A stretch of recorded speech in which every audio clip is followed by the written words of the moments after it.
one of the most important things that needs to happen is that people, both in universities generating knowledge and those of us translating it, and the people funding research, understand that one has to pay as much attention to funding the translation of knowledge so that it can become a reality as to funding the generation of that fundamental first piece of knowledge in the first place. I can give you an example.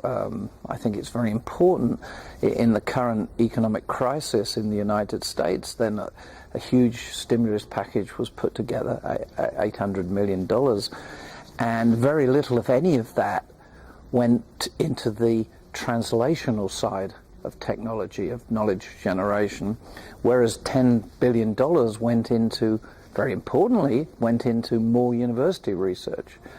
But that's going to create more early stage innovation, but not necessarily going to help translate that into products and processes which end up in jobs, which end up in a contribution to the GDP.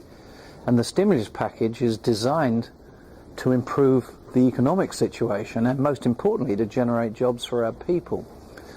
So when we talk about the knowledge economy, I think we have to understand that universities do a very good job in generating early stage brilliant ideas from brilliant professors. But there's a lot of hard work and a lot of money needs to be invested in order to turn that into reality. And the first stage is to take the professor's work and get it to a stage of validation at which somebody else can pick up the heavy lifting and put the funding in. That may be a company, a large company.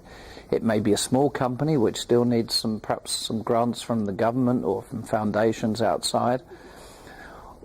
Or indeed, it could be a brand new company that the university helps to start, and an investor is convinced that this new technology is worth focusing on in a startup company and taking it through to a product.